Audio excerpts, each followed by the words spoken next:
ஓம் நமச்சிவாய. எல்லாம் வல்ல இறைவனோட அருள் அனைவருக்கும் கிடைக்க வேண்டி பிரார்த்திக்கிறேன். அவன் அருளாலே அவன்தால் வணங்கி ஒவ்வொரு நிமிடமும் எல்லாம் வல்ல இறைவனோட அனுக்கிரகம். இப்போது நாம் காணவிருப்பது கொங்கண சித்தர். அவன் அருளாலே அவன்தால் வணங்கி இந்த காணொலி கண்டு கொண்டு இருக்கும் அனைவருக்கும் கோடான உண்டு, இறைவனுக்கு கோடான ஒரு நன்றி, இந்த யூடியூப் கம்பெனிக்கும் கோடான ஒரு நன்றி. ஏன்னா பிரபஞ்சமே இறைவன். இந்த அடிப்படையில் உங்களிடம் தினசரி எல்லாம் வல்ல இறைவன் அனுக்கத்தோடு உரையாடி கொண்டிருக்கிறேன். இந்த பிராப்தம் எனக்கு கொடுத்த இறைசியல் தான் நான் என்ன சொல்கிறேன், ஒவ்வொரு நாளும் அவனே அதிசயம் நடத்துகிறான். அதில் நம்முடைய நாடக கதாபாத்திரங்களே எல்லாம் நல்லதே நடக்கட்டும். கொங்கண சித்தரின் மறைக்கப்பட்ட ரகசியங்கள், அதாவது போக சித்தரின் சிறந்த சீடர்களில் ஒருவராக ரசவாத யோகம், சித்த மருத்துவம் ஆகிய துறைகளில் உயர்ந்த ஞானம் பெற்றவராக போற்றப்படுவர் தான் கொங்கண சித்தர். அவரை பற்றி விரிவாக இப்போ பார்க்க போகிறோம். இன்னும் பலருக்கு கொங்கண சித்தர்னா பெயர் தெரிந்தாலும் அது உண்மையான உபதேசங்களை மற்றும் அவர் வாழ்க்கை ரகசியங்கள் யாருக்கும் தெரிந்திருக்க வாய்ப்புகள் இல்லை. நம்ம நிறையா சித்தரோட பேர், குறிப்பிட்ட சில சித்தர்கள் பேர் தான் பலருக்கு தெரியும். போகர் தெரியும், சில சித்தரோட, அதாவது அகத்தியர், இதேமாரி ஒரு முக்கியமான சித்தர் தெரியும். நாம் கொங்கண சித்தர் யாருன்னு பார்க்க போகிறோம். சித்தர்களோட மரபில் உயர்ந்த இடம் பெற்ற மகான் கொங்கணர். கொங்கு நாட்டில் பிறந்ததுனால அவர் கொங்கனார் என்று அழைக்கப்பட்டார் என்று மரபு சொல்கிறது. போகர் சித்தரின் அருளால் ரசவாத யோகம், மூலிகை மருத்துவம், ஆன்மீக ஞானம் ஆகியவற்றில் மிக்க தேர்ச்சி பெற்று மிக இந்த மக்களுக்கு பல தொண்டுகளை செய்துள்ளார். போகர் மற்றும் கொங்கனார். போகர் சித்தரின் அரசியல் அரிய சீடர்களில் ஒருவர் என்று மரபில் கூறப்படுகிறது. குருவோட வழிகாட்டுதலில் அவர் யோகம், மூலிகை, ரசவாதம், ஆன்மீக தியானம் ஆகியவற்றில் உயர்ந்த நிலையை அடைந்தார். இதன் மூலம் குருவின் அவசியத்தை அவர் வாழ்க்கையை உணர்த்துகிறது. இது பெரிய விஷயம்னா 2-3 நாளாக இந்த காணொலியை போடணுன்னு பார்க்குறேன். ஆனால் இன்றைக்கி வியாழக்கிழமை, குரு பகவானோட அருள் இருக்கிறதுக்கு தான் இந்த கொங்கண சித்தரோட காணொலி இப்போ போடக்கூடிய சூழ்நிலை இறைவன் உருவாக்கியிருக்காங்க. ஓம் குரு பிரம்மா குரு விஷ்ணு குருதேவோ மகேஸ்வரா குரு சாட்சா பரமா தஸ்மேனி குருவே நமக. ஆனால் இன்றைக்கி நினச்சி பார்த்தாலே இதெல்லாம் அவனோட ஆட்டத்தில் இதெல்லாம் ஒரு செயல். பார்த்தீங்களா, இது இந்த காணொலி ஒரு 4-5 நாளுக்கு முன்னாடியே வர வேண்டியது தான். பாருங்கள் இல்லைங்களே, சிவபுராணம் போட்டிருப்போம் நடுவில். இதெல்லாம் அதிசயங்கள், அதாவது தானாக நடக்கக்கூடிய செயல்பாடுகள் பாருங்கள். அதுக்கு தகுந்தாப்புல அவன் நாட்டி வைக்கிறான், நம்ம ஆடுகின்றோம்.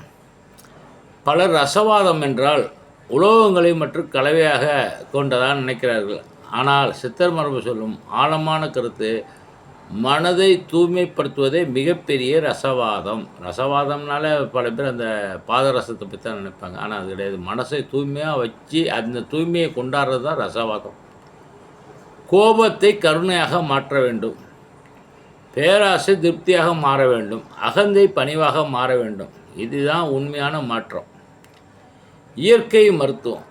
கொங்கணர் மூலிகைகளின் தன்மையை நன்கு அறிந்தவர் என்று கூறப்படுகிறது. அவர் வாழ்க்கை நமக்கு சொல்லும் ஒரு தத்துவம் என்னென்னா, உணவே மருந்து, ஒழுக்கமே ஆரோக்கியம், இயற்கையோடு இணைந்து வாழ்வதே நீண்ட ஆயுள்.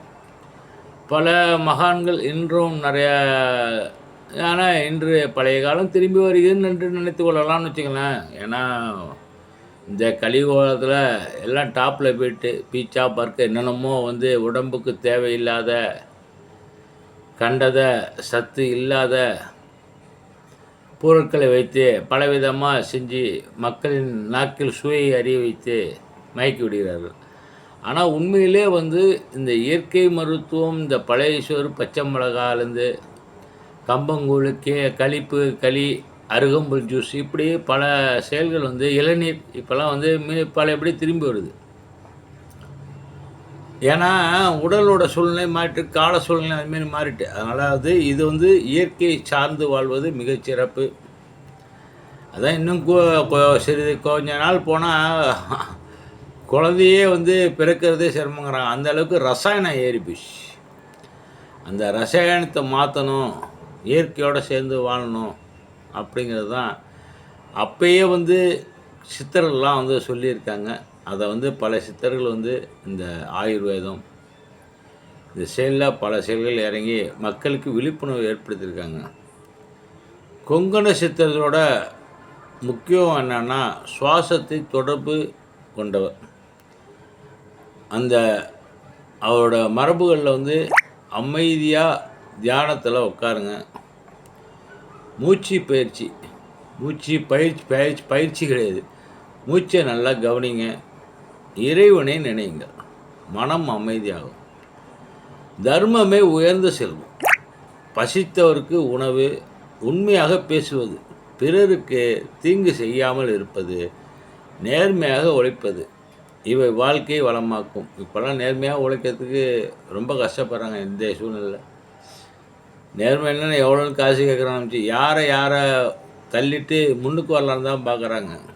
ஆனால் எல்லாமே வந்து ஒரு விஷயம் நல்லா தெரியுது, தான் மேலே போவதற்காக கடந்து வந்த பாதைகளை பல பேர் மறந்துடுறாங்க.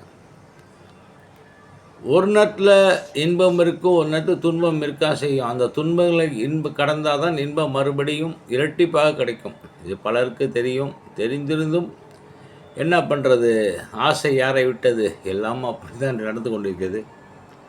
கலியுகத்துக்கு இப்போ உள்ள சூழ்நிலைக்கு மனிதர்களுக்கு ஒரு அறிவுரை என்னென்னா, மன அழுத்தத்தில் வாழ்கிறான்.